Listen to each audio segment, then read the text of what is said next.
accumulates, it settles in the water. So if you go back and look at your bucket after about an hour or two, there's quite a bit of sediment of iron in there, and it doesn't look that good, but I don't think it's going to hurt you. It's pretty natural. Here comes another train. That's the first horn I can hear. I think I hear 3 horns. That one's coming from Rainier. So I'll hear them at 3 different crossings. Yeah, they're running pretty hot and heavy this morning. Yeah.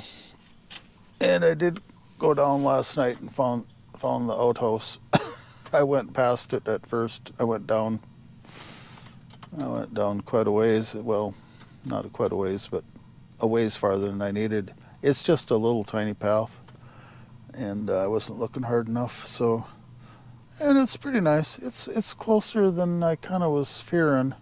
It's okay, a few 100 feet, maybe 200 feet away. And something I definitely got to do is climb this hill here. I'm up for it. That sun comes up. It's not as windy today, which I was kind of looking forward to getting up there and seeing the wind. Nice thing about this campsite, is there's a big ridge here with the rock, huge rock there. And I could hear the wind all day yesterday in the treetops, but down here it was just small little drifts of wind, little breeze here and there. So I'm loving this site. Absolutely the best privacy in this campground, I think, and a few other,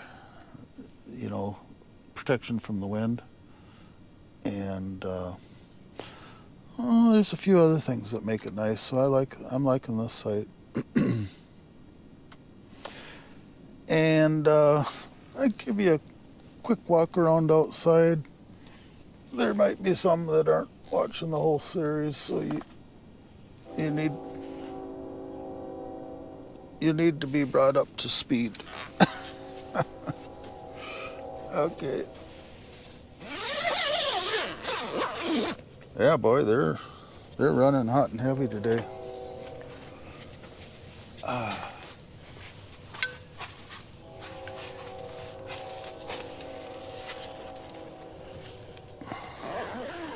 Monday morning. Probably the older guys are going to work. The guys that usually get the weekend off.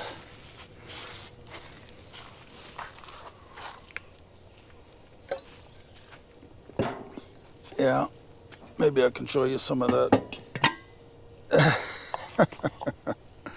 See that iron in there? I washed my face with that.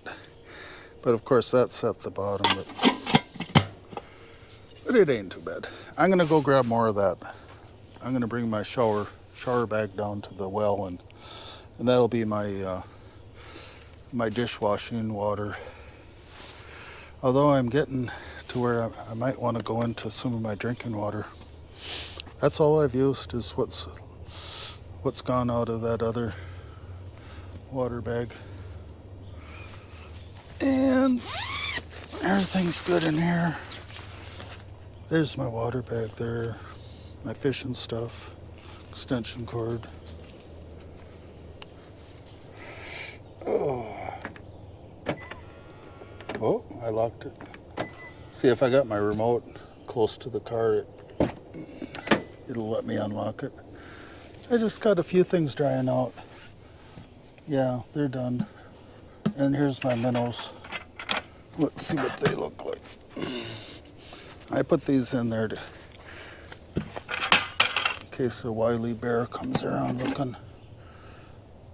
Well, they're not doing good. Yeah, I better fish. I only got about a half dozen left. That's too bad. Stinking up my car and everything. Here I finally got a little bit organized. I got a few more things drying out there. A little overflow food from my the back of my car. And that's my ceramic heated hot plate there. I'm going to use that. I think I might make a waffle, or a waffle, omelet. I think it'll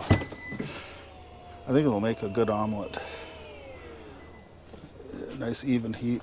This is garbage needing to go. That's empty of garbage.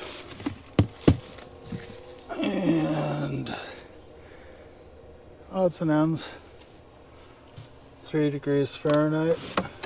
So this is running all night, trying to maintain 3 degrees. Let's see what my ice cream looks like. Chunky Monkey, Ben & Jerry's. And it is pretty soft, I'm afraid. But edible. In fact, I ate a good part of that last night and it was even softer then. So this just ends up being overflow from my cooler side, the refrigerator side, and this is supposed to be the freezer side. That's too bad. But I could, you know, I think if I threw like a 1 pound bag or package of frozen hamburger in there, it would last a long time. Frozen. It's not going to immediately thaw. But tour the campsite. Awning is doing real good. I got all kinds of different knots here I've showed on a different video. This is the lanyard hitch knot. Kind of just a good knot for securing something. This is just a slip knot. So if I want to reposition this tensioner, it's real simple. I just pull on this end and it lets it go, and then I retie it. And over here, just for the fun of it, I tied a, let's see, what's this one called? Oh, it's a taut line hitch, or tent line hitch.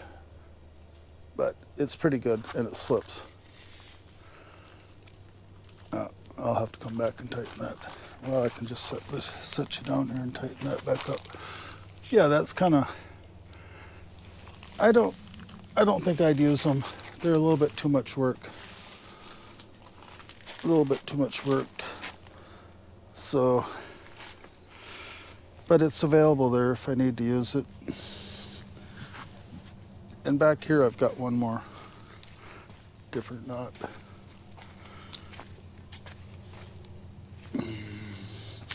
And here's a situation where that tensioner needs to be repositioned because it's such a short stretch. Normally you can only tension it half the length of the rope unless you got a lot of slack on the end, so that's what you got to do is put some slack on the end. But this nice little knot is a sheep bend, and it's a double sheep bend here. And I've just connected one end of this rope to the other, but left a lot of slack here in order to shorten it up. But you can attach 2 ropes with that. And then here I've got my regular, oh, there's some, there's somebody coming. It looks like a real good place to break here, so, but there's the rock. I'll bring you a little closer. And then I'm gonna break and look after breakfast. There's that big old rock. I seen the other side of it yesterday on a video, and it's a really, really pretty rock. I'm gonna climb up there. So we'll talk to you later. Bye now.